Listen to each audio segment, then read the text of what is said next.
Well, what is our project today? We're in the bathroom, my favorite place, And good grief, it looks like we've got all kinds of stuff here. And look at it. You notice anything? There's no toilet paper holder over there. And I'm going to install this toilet paper holder. Are all toilet paper holders created equal? Absolutely not. This one is slightly different than most common ones. This does not have a set screw on the side of the end pieces. No little screw for an Allen wrench or a small tiny screwdriver. It attaches a different way. And hey, if you want to see how to install a toilet paper holder such as this, stick around. Now, is there any rhyme or reason as to exactly where to put it on this wall and the height and how far in front of the toilet or behind the toilet it goes or anything like that? Not really. I had Mommy come in here, and Mommy came and she sat down, she held it up there and she put her hand up over here and she said, that's where I want the center of it. Okay, so I've got to figure out how to get that installed, and that's going to be the center of the towel, of the paper, of the toilet paper holder. So I'm going to have a bracket here and one over here. Okay, yeah, I got a level here. Yeah, stick around, I'll show you how to install this. Now, in with every toilet paper holder there comes a template, and sometimes it's in the direction sheet.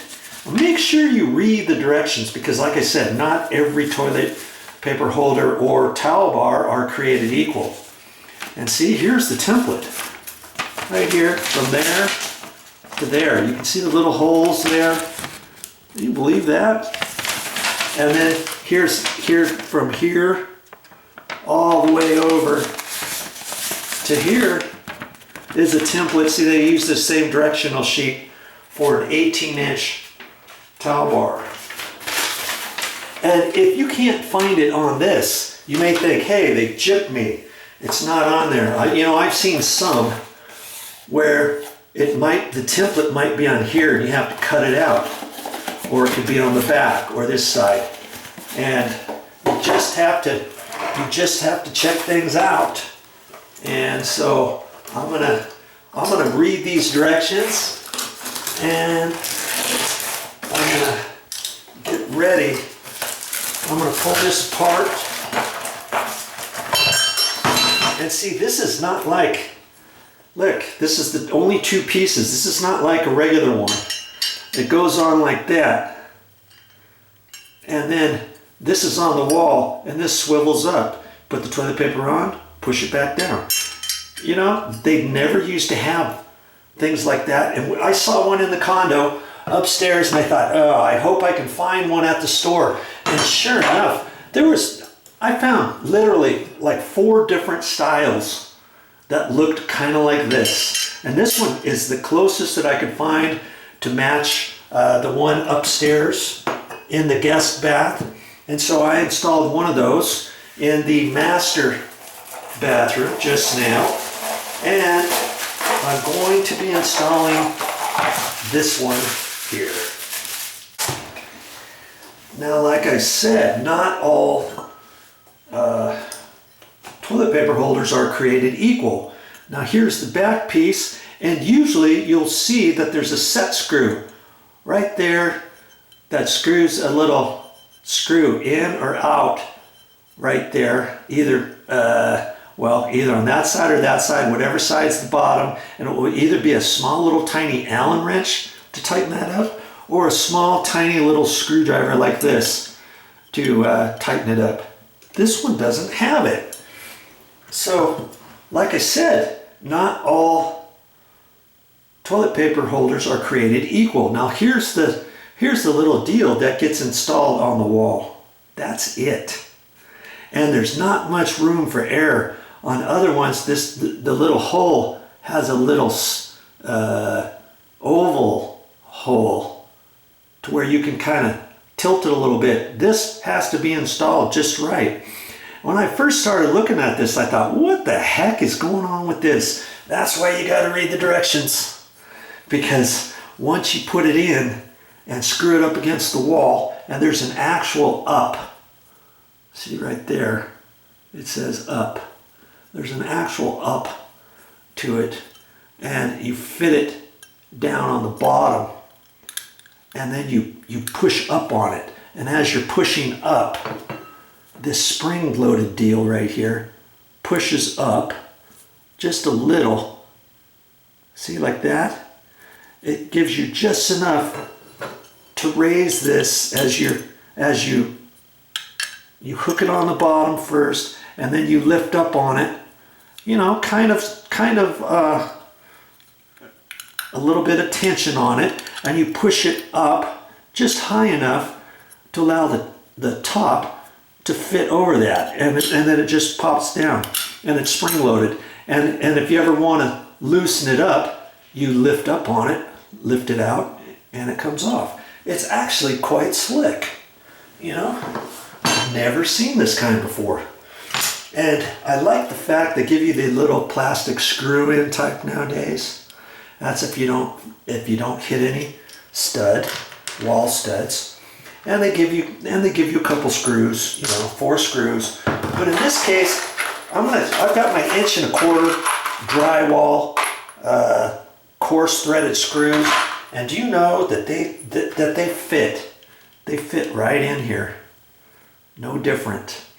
And I like to do that because I like to save screws like this anytime I can for finish work, or you know, something else that is going to be exposed, something other than a drywall screw, let's say. Okay, see how it's got the coarse threads on it.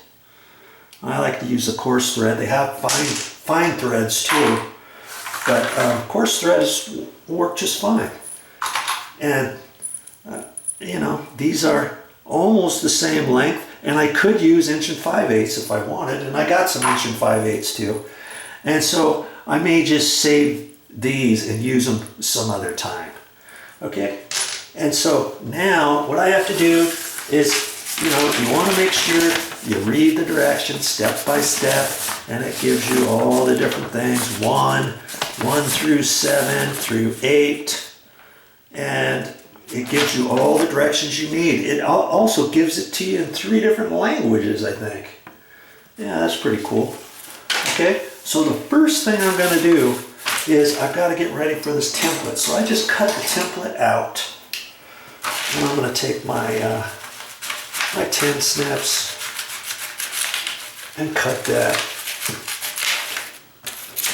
And I might just leave it. I might just leave it like that. You know, now I can take that and I can hang it up on the wall, couldn't I? And what I may do is I could cut this off, but this is going to help me keep it straight. You know what I mean? And so remember, she wanted me to have this mark right there to be the center of it. So what I'm going to end up doing is I'm gonna on here I read 7 and 17/32. I mean, my word, look how tight they get it to the measurement. It's almost 7.5. Okay, so I can take my tape measure and I can put a mark at, you know, half of 7.5, 3.5 is 7 and 3/8, 4, 5, 6, 7/8, 3 and 7/8 is right there. And to check that, you can go this way. Oh, look at that. That's not right. Come on. What's half of 7.5? 3, 3.5, and my mind's going blank here. A half, so that's 3 3/4. Is that right? 3 3/4, I think, is there. Yeah, almost 3 3/4. Okay, so that's going to be about my center line. And then I'll measure over from that to figure out how to get those marks up there where she wants them.